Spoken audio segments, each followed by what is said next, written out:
Welcome back to another episode of the Brick by Brick Young Entrepreneurs Podcast. I'm Luke Kramer here with Nathan Magnussen, and we have a special guest today, Blair Hailey. He's actually become a good friend of Nate and I's just through business and connections that we've made. And I actually originally met Blair trying to buy pre-workout off of him. So he had a pre-workout business that he was running. He's a man of many talents and owns multiple businesses. So we're going to dive into that a little bit today. So join me and welcome on Blair Hailey. Thanks for coming. It's good to be here, guys. You're in land business now. You have a land brokerage. I'm curious how you got started in your land brokerage and also diving into your other businesses. We'll get into that a little bit later. Yeah. So basically went to UNL. When I got there, I was doing animal science and kind of realized I'm like, hey, this animal science stuff, it's kind of above my mental pay grade. Yeah. And so I'm like, I'm going to dial it back. I went for ag econ, got out of there in 3.5 years, didn't like school at all. And so right when I got out, I just started applying for sales jobs. I'm like, the best way to try and stack up some cash is to get in sales, try and pave your own lane, make a commission and do what you got to do. Well, before too long, I realized I'm like, well, doesn't seem like these guys are hiring. And I think I had applied to like over 100 different positions on like Indeed, LinkedIn. Like I had a couple that reached out and they're like, well, it's really not like unlimited earning potential. You're going to make like 40 grand a year, which is, it's fine. It's just not what I was wanting. Yeah. Not the most favorable thing coming out of college and looking for sales. You're like, oh, 6 figures and I'm going to make it and get another truck. Yeah. So basically from there, I'd always been going out to my grandpa's ranch and working with him in the summers, and he had a brokerage as far as I could remember. We'd be driving around and he'd be in his Denali on the phone talking to guys, putting sticky notes all over his dash. And, you know, that had always been something that I was like, man, that's pretty cool. He'd get in his plane, he'd fly out and take photos from above. And that was like before drones were a thing. He got into the business in the 80s. And so I always remember like as far back, like just looking up to him as like, wow, this dude's really cool. That's something I'd like to do. But kind of as I went through college, he was slowing down in that business. So when I wasn't landing the sales jobs I wanted, I just like reached out to him. I'm like, hey, you know, I know being an agent is kind of like sales. Is there an opportunity for me in this space? He's like, well, it's not going to be easy, basically, is what he said. Mm-hmm. And so I go like on his website. It's just like literally like a PDF, like on the internet. It's nothing like any of our competitors have. And I'm like, yeah, we've got some building to do here. And that excited me because I always liked challenges. Because like in college, I was running a business. Even growing up, I always was like entrepreneurial, doing different things, detailing cars, making signs, all sorts of stuff like that. And so basically, he just said, it's going to be a tough road. You can get started in the land business. I've got a few contacts, but I haven't been that active, and you're just going to have to pave your own lane. And I'm like, all right, well, got my license in like, I think 1.5 or 2 months, and just hit the ground running. Cold calls, just going out and networking with like people in the industry. And I just remember like, getting through that first year, I was working on the website, working on the marketing, and then also working on trying to find sales as an agent by any means. Mm-hmm. I mean, obviously we're a land brokerage, but I was getting my hands on anything that I could find. And by the end of that year, when it came time to look back at what I had accomplished, it felt like I had done a lot, but there wasn't a lot to show for it financially. But on the horizon, I saw, okay, it looks like I've got some leads piled up here. I can work this and keep pushing forward and see like some light at the end of the tunnel. Mm-hmm. So that's kind of how I got into the land business there. Well, it sounds like your grandpa was really a huge inspiration into what you're doing now at the land brokerage business and paved a path, someone you looked up to over the course of your life. Yeah. Did you always have that as a backup option going through school, that you were like, hey, this is something that I could do because he's a resource? Or was it, you know, I'm going to run this business in college that I had and, you know, build that up and go successful with that? like at the time in college when I was doing the supplement business, I was part of the Angler Entrepreneur Program. So basically they're like, you know, write a business plan, do this, do that. And by the time everyone had wrote their business plan, I basically had a product and a business ready to get off the ground. And I'm like, all right. They're like, well, you can keep doing like these exercises and stuff. And I'm like, I'm flying to Atlanta. I'm going to go make a product. Mm-hmm. And so kind of in between that, I was testing out like samples of the product. I'd get the raw ingredients, and then like with my roommates, we'd be just like making pre-workout in our kitchen. And then I'd go back home over like break and stuff and hand out like the pre-workout to my friends, get feedback, hand it out to people at the gym, get feedback, and everyone was loving the product. So that basically confirmed, I'm like, enough people like it, and I tell them like, I can take feedback, be as rude as you want. And he still raves about it. Yeah, I still rave about it. I remember we met in a parking lot one night outside of the gym, and you had like a packet of pre-workout for me, and it was really good. That's like a running joke. I wish you were still selling it. Yeah. So, I mean, just with enough feedback, I felt like, okay, this is reasonable. Like the minimum quantity order wasn't anything crazy. I mean, I think it was 500 tubs, and I'm like, I'll fricking crawl through the streets to sell these tubs if I have to. Mm-hmm. And unfortunately, like halfway through, the product failed. And I got a call from someone, I think they were from Illinois, if I remember right. They're like, hey, you know, you shipped me a pre-workout and I can't even use the scoop on it. And I'm like, oh, that doesn't sound good. I'll just send them a new one. So I go to the box, cut it open, crack the tub open, and I'm like, this thing's hard as a rock. It's like a cinder block in a plastic tub. I'm like, yeah, I'm not going to be able to sell a product probably not. like that. And so then I'm like kind of in a state of panic. I start cutting open more and more tubs, and I'm like, oh, this is not good. And basically tried to troubleshoot that with some of my family friends. They were in like the food business, and came to the conclusion that my manufacturer had kind of put in too much of like maltodextrin, which caused the product to just harden. That and some of the flavoring they put in it. And I didn't have any say in the flavoring part of it. I just handed them my ingredients. Yeah. And then they had their own flavors. So I went through like a testing process of multiple flavors, and then we settled on one to start. But that was definitely a major league disappointment, because I had built affiliates. I had built a business that was shipping product to over 30 states. And I felt like I was about halfway through my inventory when this happened. And I was like, well, there's really no plan to recover. I basically took everything I had and threw it at that business at the time. Mm-hmm. Yeah. How did that feel for you? You know, how much time did you spend, you know, getting it to that point before, you know, you kind of said, hey, I'm throwing in the towel because of, you know, this processing issue? I spent a good amount of time on it. Like, obviously I was in the class for it, but I was kind of already working on it a little bit, just like testing the product even before the class. But no, it was just painful. I mean, I'll never forget that phone call and like looking through those boxes and just being like, damn, this is out of my control. Mm-hmm. I'm doing everything I can do to sell this and treat my customers right. And like, I can't with good faith sell this product anymore. So I even reached back out to like other customers, and none of them were like having issues. I'm assuming that's probably just because they were liking the product and using it fast. So mm-hmm. It was gone. But even over more time, I just kept a few boxes of it, and it was just only continually getting harder. So.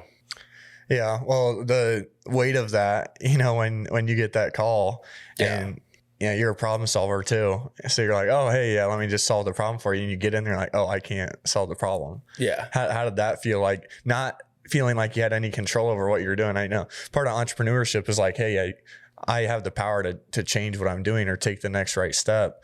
And in that moment, it must have felt like you didn't have that option.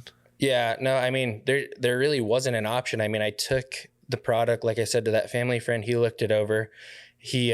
They were guys that worked for Conagra here in Omaha. And so he had his own like food science consulting business. And he looked over the product. He's like, yeah, like they shouldn't have done this. They should have known better. And I'm like, in my head, I'm like, well, if they did me wrong, they should pay for it. Mm-hmm. And like I sent them like acting almost like a lawyer on my own behalf. Like, you guys need to recoup the existing product cost, like the remaining product cost. They're like, kick rocks, bud.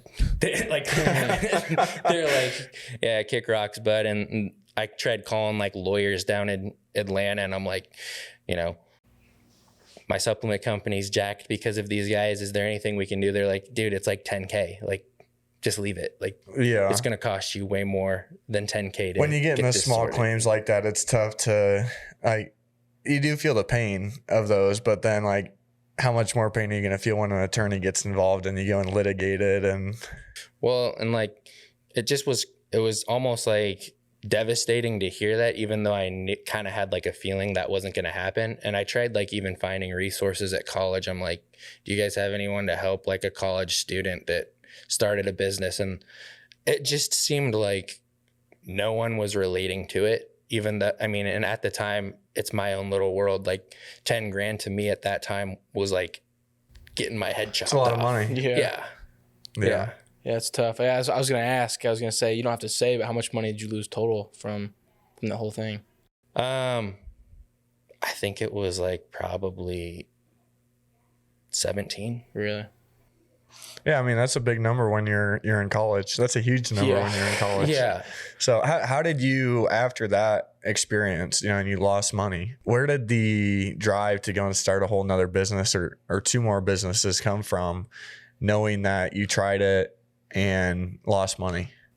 Like kind of like I was saying earlier, I had always been doing something. So my brother and I, when we were like really little in Gretna growing up, it's like, we always wanted things, whether it was like shotguns to do trap shooting or dirt bikes to go ride with our buddies. And my dad was always just like, yeah, like, that's great. You might want it, but how are you going to buy it?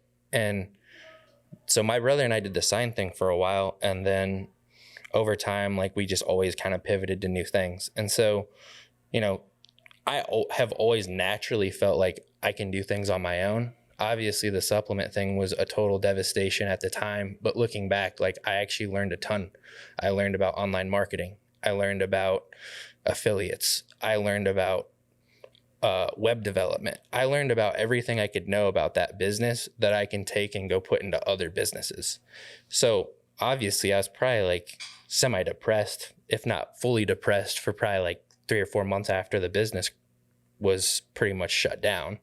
And I just was like, I'm just going to plow everything I can into getting out of college, finding a sales job to build up capital, and then I'll go start another business. Like, that was just what I defaulted to right away. And so when I looked at the brokerage, I didn't even really see it as a business. I just saw it as a sales job. Yeah. And over time, like, my grandpa was like slowly kind of phasing out of the business. And he's like, well, this business is going to disappear if you don't take over. And I'm like,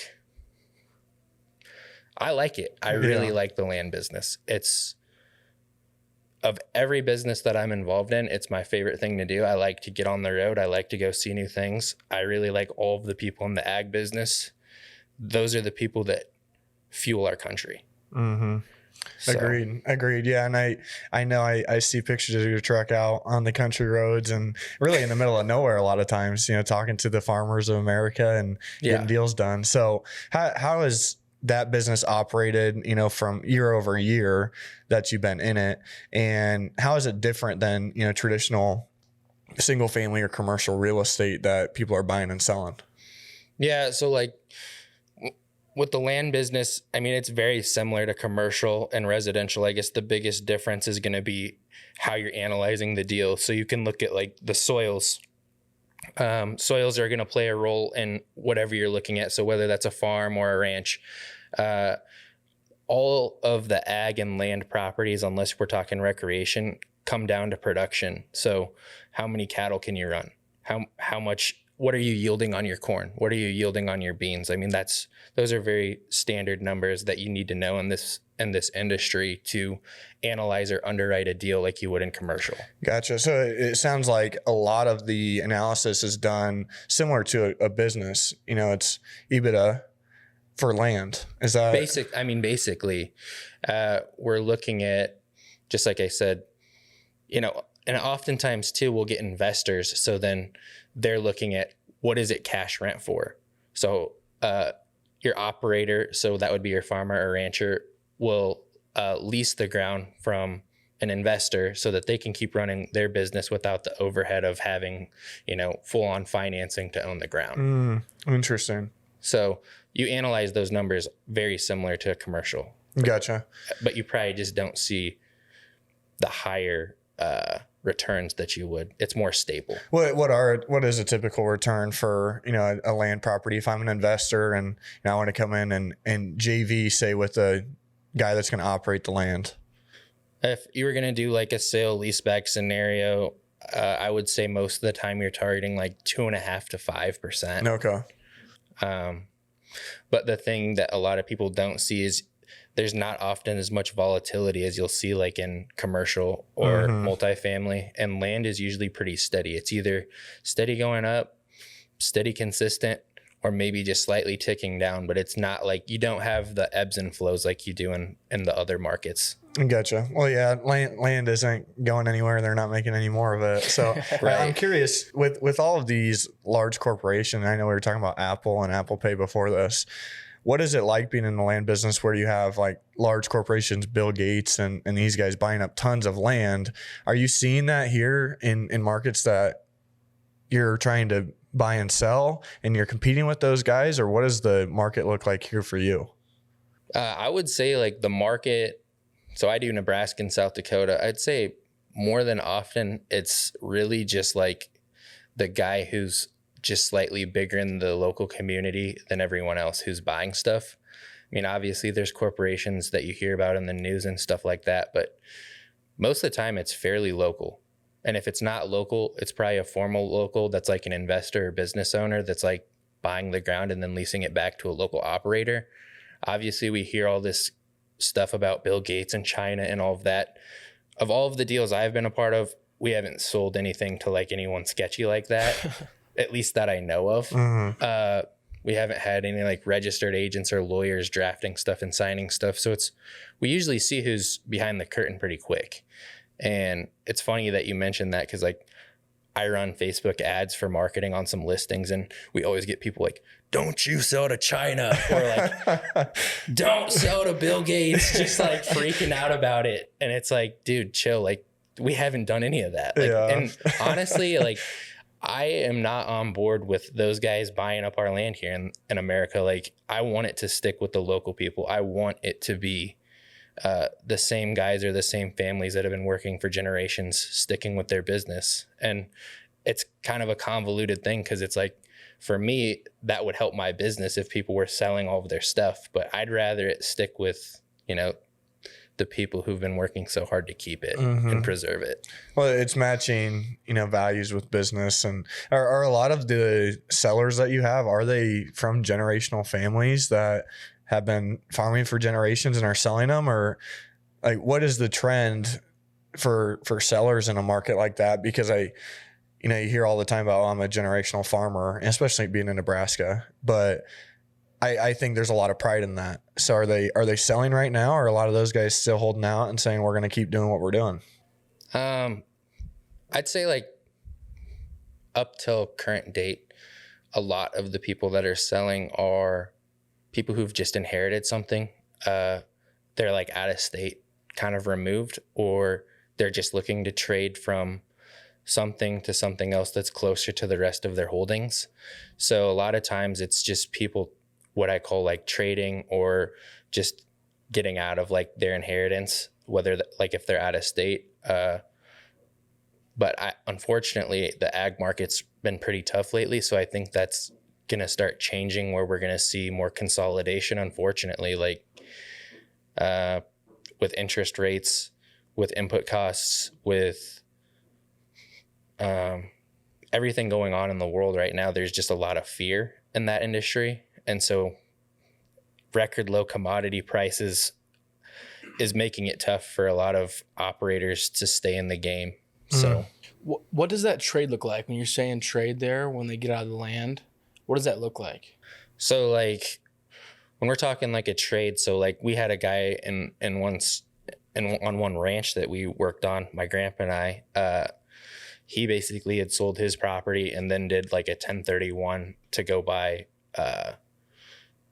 apartments. Okay. Like So- multifamily stuff. And sometimes they'll even trade from like a farm that they added value on, and you don't hear about that a lot. So that's kind of like another interesting thing is adding farm value. How do you do that? Well, you can go in and add in tile, you can add in irrigation, you can go add in different inputs like manure or fertilizer and get that productivity up on the ground. So like I was saying earlier, when you're looking at productivity, if you buy a farm that yields 100 on corn and you can go in there and do dirt work, terracing, you know, a different fertilizer program, you might be able to turn that farm into a 200 bushel per acre on corn farm, which essentially would almost double the value. Interesting. Yeah, it's funny you bring that up because we always talk about value add, you know, in real estate, single family, multifamily, you know, the forced appreciation and there's natural, you know, appreciation from market.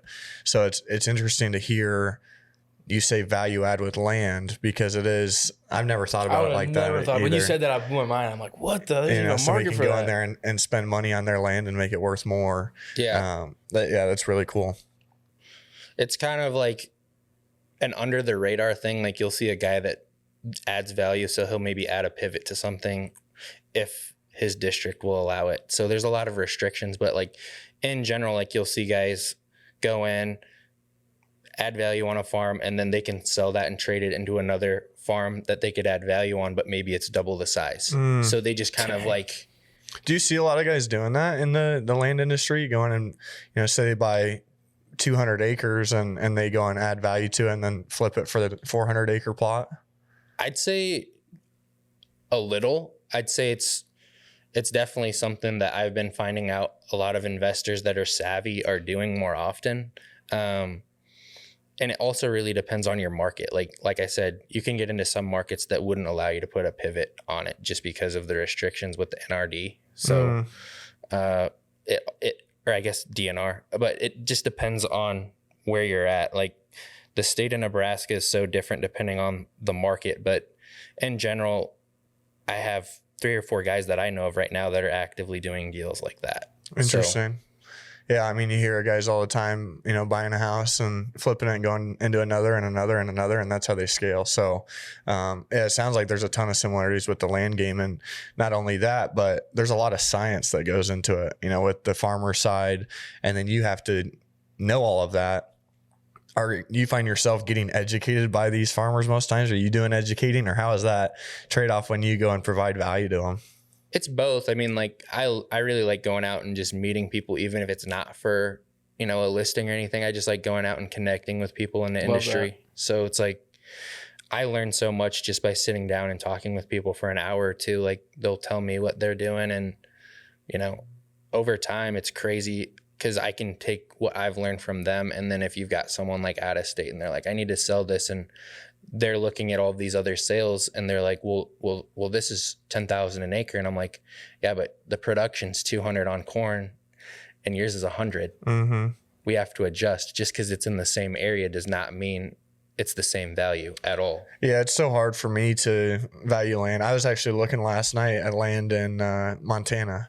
Okay. In Bozeman, Montana. So it's a nicer spot. I have family out there, just at ranches and stuff like that. And there's some insane prices. Yeah. And part of that is location, right? But I never know how to value land. Like what, if it's not being farmed, how do you value it? Is it just like you put a number on it and cross your fingers, or? I mean, like you can get into some of those properties where I call them like a celebrity ranch or whatever, where it's like more of like a hobby farm. Like maybe they've got a cool shop and a cool house and like a lot of land, but how do you analyze the production on something like, I don't know.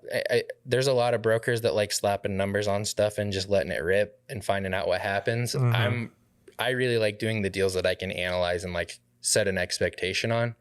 Of course, I'll take some that aren't that way, but in general, I mean, it is tough. Like you can look at comps, but it's like, is this house on this plot of land with this shop worth double what it would be if it was just on a lot in the city? I don't know.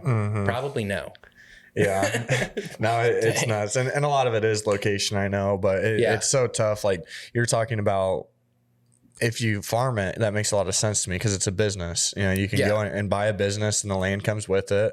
But when you have, 1,000 acres and it's prairie ground, or I know you like to hunt, is it just based on, you like to hunt, so you're willing to overpay for something? I mean, not gonna lie, like that's not uncommon. Like you'll see properties that are advertised mainly just for like recreation, and it's kind of like, use your imagination. You might shoot the next biggest deer in the state on this property, or maybe you won't. But I think a lot of that comes down to like marketing. Obviously there's going to be some comps to analyze. You can always pull comps, but like, even then, like I said, when you pull a comp in land, that's one thing. Location's another thing. So just like you said, of course, location, if it's a great location, of course you can get a better price out of it.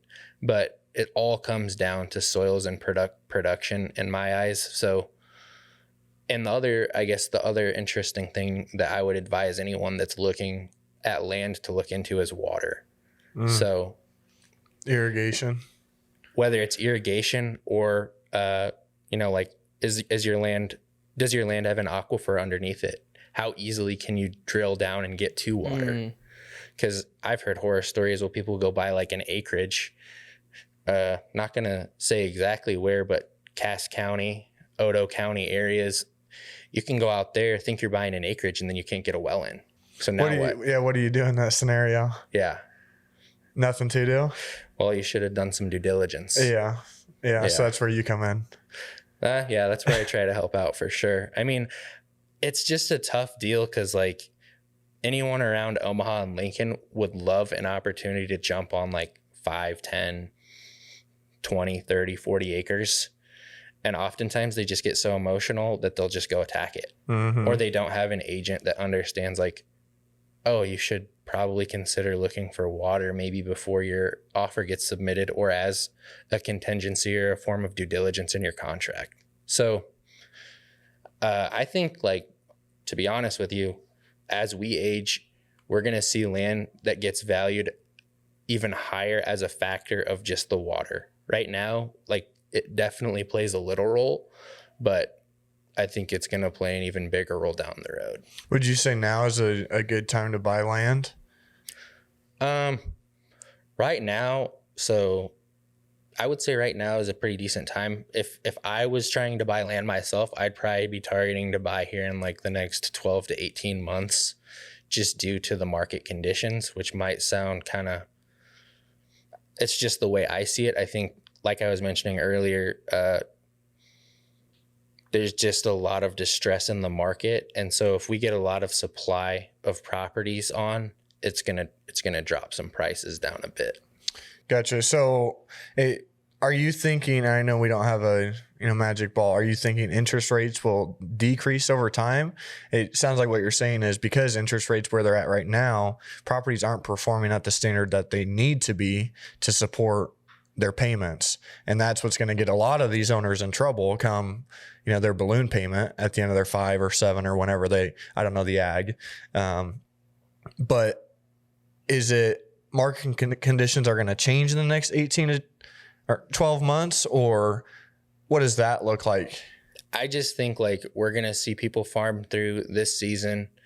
And I already know just coming into this season that I think rents in a lot of areas have decreased at least 10%. I've heard rents have decreased upwards of 20 and 30% in some areas on a cash rental basis.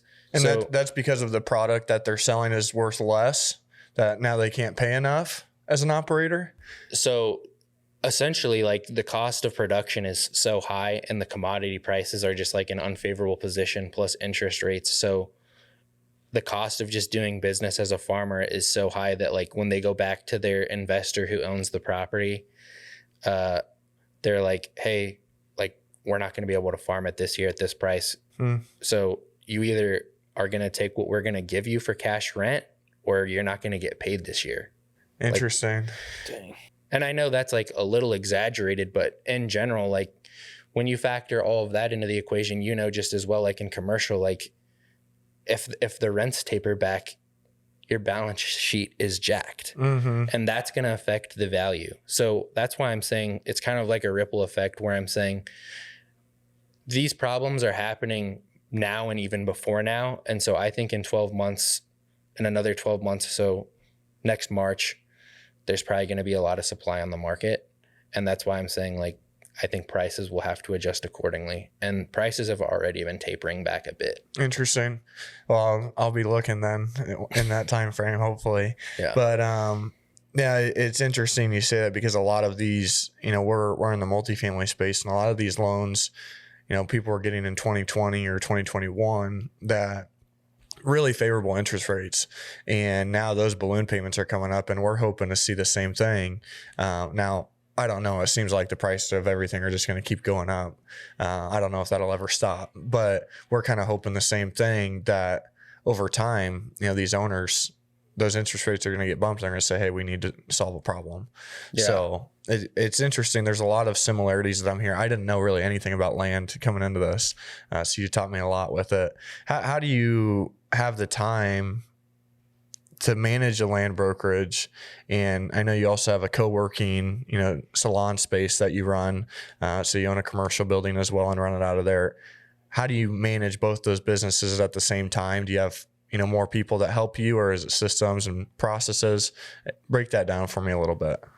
So yeah, like the brokerage for me, obviously I'm a broker. I'm managing the business. I've got 2 agents right now, and I'm looking to expand that, but there's not a whole lot to manage with that. I try to help them out as much as I can, but it's kind of like time and deal specific. So like if they need help with something, they'll usually let me know. And so other than that, I'm just no different than any other like broker or agent that's in production for themselves. I'm managing my deals as they come. And so a lot of that is just down to good systems. But right now I'd say in that business, definitely I'm pushing for that business a lot harder than I was, just because like you mentioned, I was building the salon suites, and I general contracted a lot of that. My dad helped out on that too, but people don't realize, like, getting into another business is like a whole nother basket of problems to encounter. Obviously there's upside to any new business, but with the salon suites, it's like, oh, go to the city and get your permits. How long is that going to take? Finding the right contractors to do it. And then after everything's built, basically get it leased. Well, who's going to lease it? Me. Mm-hmm. And when you've got all this capital sitting out, you're like, I have to focus on this. So for a period of time there, I definitely didn't have my foot on the gas on land brokers as hard as I should have. And that's fine, because I was creating another business and another stream of income. And really the idea behind like the salon suites was, we had a vacancy at the commercial building, and I tried leasing it up. I'm like, let's get someone in here. It was crickets. Like, Papillion is growing. It's a great community, but we're also just like in a weird time. Interest rates are high. Like, people just aren't growing like they were like 2020 and pre-2020. Like, I'd say like 2015 to right before COVID, everyone was just going crazy. Like, cheap money. Everyone had a new idea. Everyone had a new business. And like COVID, I think, hurt a lot of people's businesses. So, I kind of had this weird mindset getting into the salons a couple years after COVID. I'm like, I got to go all in on this and get this business off the ground and full as fast as possible. So give the audience a 30,000 foot view of the salon business, what it is, what you do, the service that you provide for that. So the salon suites business is really just a real estate play. It's a retail space that is like 1,100 square feet, and we've got 5 individual suites in there that we lease out to like cosmetologists, estheticians, massage, tattoo, piercing, health and wellness. So just other entrepreneurs that are in that space are going in there and setting up their own business and operating for themselves instead of working at like Great Clips or, Sports Clips or whatever. Yeah. So you're helping people essentially start their own businesses. Yeah. Like most of the tenants that we've got at our salon suites came from like Great Clips or came from an open floor open floor place. Some of them actually came from other salon suites where they felt like it was kind of overcrowded. Ours is kind of like a private feel. It's 5 people in there, so it's never super loud. Like you're not like wandering through like a maze to try and find your suite. It's very simple. I'd say the other thing that kind of differentiates ours from others is they have access to me. So like I said earlier, like going through my business in college and going through land brokers, I know how to market. I know how to find leads. I know how to help grow and scale a business. So they have access like, hey, you know, can we advertise this? I don't know Facebook ads. I don't know Google ads. I don't know how to go into groups and like promote myself. So we give them a lot of tools and resources to try and do that. And I think that separates us because we really want them to succeed, because if they succeed, they stay renting from us. And if they succeed, they're just going to be happier in their business. Right. And that was one of the coolest things when I started talking to you about that is you hear a lot of times these people get leases and it's kind of like, all right, good luck, you know, get your business going. But sometimes they need that little extra help. So I think your unique value of giving them like a marketing playbook and, you know, help them walk through them steps is really valuable. And a lot of business owners need that. So, you know, when I heard about that, I'm like, wow, that is awesome. That's really cool.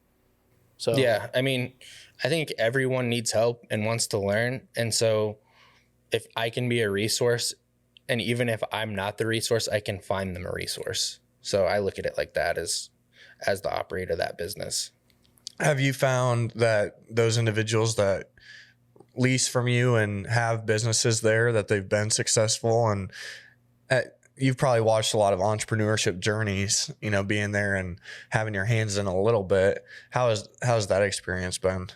It's been awesome. I mean, we had a former tenant. He had some family things come up, but he was one of our first tenants there, and he went in, and I think he said he had told me he went from cutting hair at Great Clips making like 50 or 60K, and his first year at our suites he did over 6 figures. So that's really cool. And he was setting his own schedule and managing himself, not having his main gripe with like working was he was kind of the manager. And so when he left, like, doesn't sound like they were going to end up in the best position for the remaining people at that location. But he's like, I'm managing all of these people and myself, where I just come here and I just focus on me. And he just loved that aspect of it. So yeah, that's really cool. It's got to feel good in a sense to see that and know that you're creating an opportunity. I mean, not only are you solving a problem for yourself, you're leasing up your building and cash flowing on it,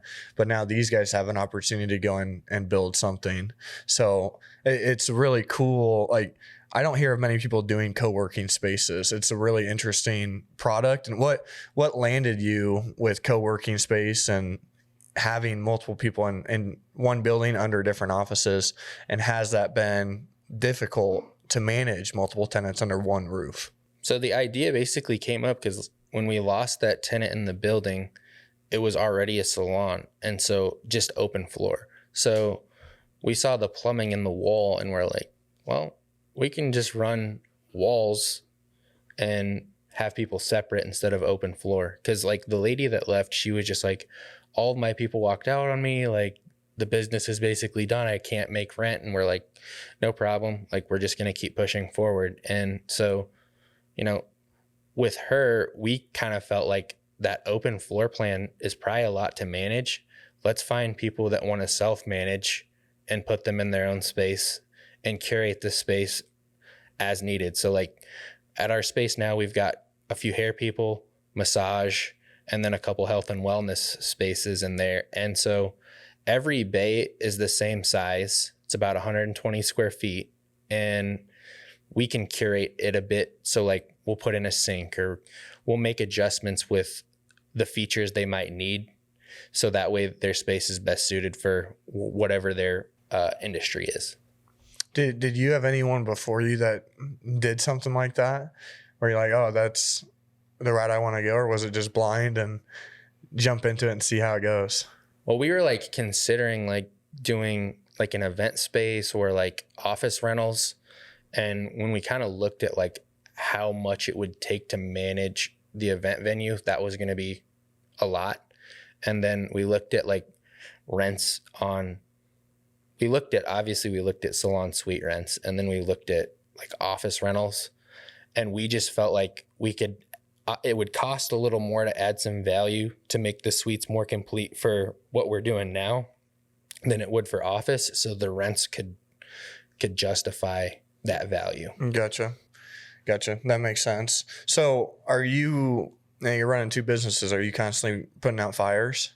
Like how do you have time to get on a podcast? Well, the salon suites, like I said, those people are self-managing.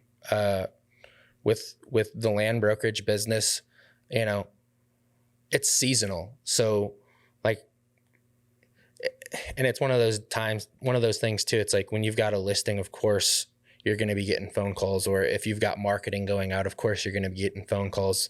And, but like I said, the salon suites, it's everything I've put in place there. It's not a lot to do. I go up there maybe once a week. So. Gotcha. So it sounds like the start of the land brokerage and the salon suites was really like, hey, I have a headache 24/7 and it's nonstop. But now that it's been built out and you've had some reps, it's pretty seamless at this point. Yeah. At this point, we're like 2 years in, it's fully leased and looking to expand into even more in that same building. We had another vacancy. So working with the city on permitting and stuff like that, and getting some contractors lined up and try and get some pre-leasing done there too. But like, oh, that'd be cool. I would just say, yeah, it's taken time, but the nice thing is like when I roll out into another edition of suites, everything's kind of in place. So it should go a lot smoother this next go around. Mm-hmm. Well, I know before this, the camera started rolling, we were talking about other businesses and other ventures. Do you feel like you're at a point now where you can dive into those and be 100% in those businesses, or how do you view, shiny objects, I guess? Well, like shiny object is definitely something I deal with. Like I probably come up with 10 ideas that I think I could go do every day, but I just got to stay focused on what our marketing group chat's pretty funny. We have a marketing group chat with me, Adam, Collier. It's hilarious. I'll be like once a week, all of a sudden I'll see like 20 messages from Blair, and I'm like, okay, here we go. I love it. It's so good. Well, it's like I just like brainstorming, and I've noticed too, like over time, I like helping other people. So I think, actually I've got another business that we mentioned we're not going to talk about too much here, but yeah, I mean, it's always a time commitment, and it's like, I've always been the guy that can work 7 days a week, 8 to 12 hours a day. And that actually fills my cup. Mm-hmm. So if I ever get tired, I'll unplug for a day or two and get right back to it. But I like being in the fire. As much as like, I'll complain like, oh, I'm stressed or, oh, I'm busy. It's like, but I actually like it. Secretly, I really like it. I'm the same way. Yeah. It's hard in the moment. It's like going to the gym, right? You get up and you're like, I don't want to go to the gym, but then you go and get a workout in, and all it takes is pulling there. Once you're in the parking lot, you're good to go. And I feel that way a lot of times with this stuff too. It's even this podcast, like this isn't my comfort zone to sit up here and talk. So this is one of the things I'm like, oh no, but then I get up here and I enjoy it. Yeah, and it's got to be the same way with business.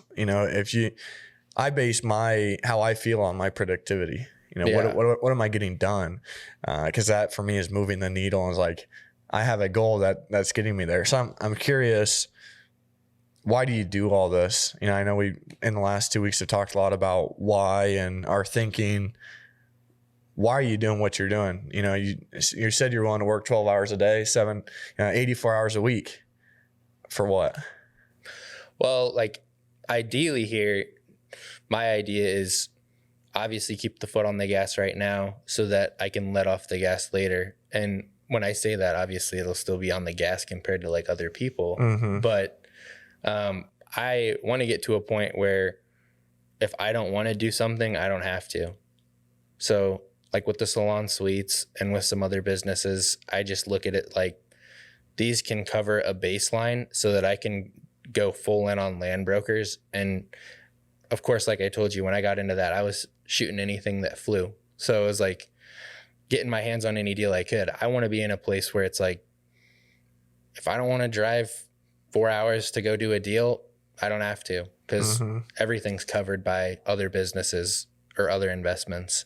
And so I'd say my why is really just like getting to a point of peace and happiness and being able to focus on the things I want to do. So it's like, and whether that's I want to do land brokers, I want to go do land deals, or whether that's I want to go travel. I want to go hang out with my family and friends and not talk to anyone about business. Freedom of time, purpose, and energy, and money is a tool, so it helps you get there, and you're well on your way. You're going to be a guy with like 100 different businesses, I think at the end of it. But yeah, I think it's been really cool to hear. I know we've been friends for a while, but hearing about the avenues you've gone down and what you've learned through it. I didn't know how much money you lost on the pre-workout or how difficult that process was for you. Yeah. But you got up and you went to other things. How did you do that? Was it a support system? Did you have people there? What was the biggest impact that was made on you from outside sources to keep you, disciplined and moving on this stuff? Or was it just internal? Definitely I've got great family and great friends, so they've always been there. But like when you're in the heat of it, sometimes you don't even recognize that. And so I'd say they're definitely there. They're a great support system. But just like I was saying, it's like there is still a lot of internal, just like I'm not going to quit. Like I'm never going to give up. Yeah, nobody's going to be responsible for it but you. Yeah. So go get it. No, that's great. Where can people find you? And say I want to buy land today. Where do I go? Who do I reach out to? You can give me a call, or honestly, just pop onto our website. It's landbrokersne.com. You can find me on social media. It's just my name, Blair Hailey. What projects are you excited about right now? Is there anything that you're working on that you want to plug or share out with the world so they can see it and hear about it? No, just expect to see more land stuff coming. I mean, that's my main focus right now, is just growing the brokerage, because it's been 1.5 years since I've been in charge. So I'm looking to scale with more agents and looking to do more deals myself. So yeah, I'm pumped, and I'm pumped to have you on here. It's been a good episode, and also a cool thing about Blair is he's also a super connector. As someone who takes pride in connecting people, Blair is insane at that. He connected me to this Facebook group, and I connected some people in there, and there's been multiple 6-figure deals out of it somehow. So he's also a great resource if you just need someone to talk to. And he takes value in his connections, and a lot of pride in that. So yeah. Agreed. Yeah, I'll echo that statement. I think anytime I need something, I'll text Blair, because he's the guy that knows somebody. And if I was in prison, I think about the longest yard, the guy that gets the cake and the sneakers, and they're like, that's you for me. That's good. That's a good analogy. I like that. But yeah, I always see in the Facebook groups, and what I'm curious now that that's been brought up, we'll come to a close here soon, but how is connecting with people and building relationships? I know, when you started, you weren't doing a ton of that, as you and your buddy working with pre-workout and trying to make a product. And now, it seems like it's flipped on its head, and you connector first and relationship building. Yeah. I'd say like right when I got out of college, I made good contacts there and then dove straight into the land stuff. And by default, just by being in that business, I was networking and connecting and meeting new people, but I wasn't intentional about it. And like I said, like that's kind of how I got connected back with you guys, is like this year was my goal, like get more intentional with networking, because obviously you hear it all the time. They're like, oh, your network is your net worth. So it's like, I think it's true. So have you had good, not that that's the expectation is you're going to have results and, there's going to be money made from connections, but have you had a good track record of the people that you meet and build good relationships with, that transactions are done through that? Certainly. I would say networking is going to outweigh any sort of marketing that you can do. So you can try and generate leads all day, but if you don't have a good network, it doesn't really matter at all. And so the other thing too that I really focus on is like, of course, we all want value from our network, but how can you deliver value to your network? That is so much. I love that you say that. Yeah, 100%. Yeah, we ask that question a lot over here too. You know, how do you, like, one of the questions I've had is how do I add so much value to them that within their network I'm already trusted, you know, because they speak so highly of me. Yeah. And that's something, especially in the business that we're in, you know, it's a deal could come and go really quick. Yeah. And there's 1,000 competitors. So having a relationship and a connection, and I'm curious, how do you start that with somebody? What is your go-to? Like, is it coffee? Is it lunch? Is it a call? Especially in the land business, you know, I'm a 90-year-old farmer looking to sell my property. How do you connect with me? Like most of the time, like if we're just specifically talking about that land business, I just get in my truck and go visit them, sit down in person. Mm-hmm. In person beats a phone call every time, whether that's lunch, whether that's dinner, coffee, or just showing up to their house and sitting down and talking. Because like a lot of people will just pick up the phone or shoot you a text, but I feel like you connect the best in person. And even if it's like going to cost me 4 hours, 5 hours, 8 hours of a drive in a day or two worth of my time, I'd rather go do that than just try and be a phone texting guy. Because those real in-person meetings, I think, really make a huge difference. I love that. Yeah, I love that. My family has always said, don't be so sure of what you want that you wouldn't accept something better. And I don't know why I thought of that when you said that, but it's like, you don't know how somebody's going to react when you call them or text them, but you put the power in your own hands to say, hey, I'm going to go meet them in person, look at them face to face, build a relationship. And yeah, at the end of the day, when you're talking to that person, they might not know what they want, but you can help them get there. And the best way to serve them is, you know, go meet them in person, show that you care, because when they're so sure of what they want that they're not going to get more information, you could be a resource to get them something better than what they could expect. So I think that's a huge part of what you do is building connections and informing people and educating. I don't think there's a ton of that in your space. Yeah. And I would say too, like circling back, like with my grandpa, watching him back in the day, that was all he would do. He'd be on the phone and then he'd go drive and meet them in person. And so even though we did have just the PDF website, and it was like that probably from the 90s all the way up until I made the changes, he was still doing deals because he had a network. He had people he'd go meet in person. And so that just is proof right there that your website and your leads don't matter. It's really coming down to your network. Yeah, it's a different world now, you know, than it was when he was doing business. And part of me wishes it was still like that. Yeah. You know, still old school and, hey, come over and have a sandwich with me and we'll talk. Yeah. You know, and you might not even talk about what you're trying to do business on, you know, but just living life with people and connecting. So yeah.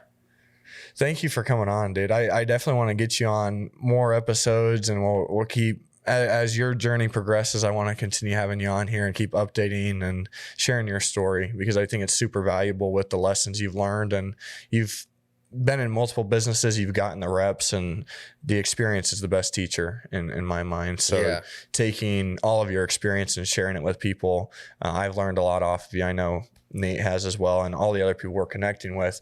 You're a sponge. So we'll have to just keep getting you on here, and really appreciate you coming out. Yeah, it's great to be on here. It was awesome. And also, Blair is part of our Free Buy Real Estate community. So if you're in there, which it's a great spot, you can learn a lot about real estate. You can talk to them there as well. There's a message feature, so hit them up in there. Mm-hmm. So yeah, thanks for coming on. Appreciate it, guys. We'll see you on the next one.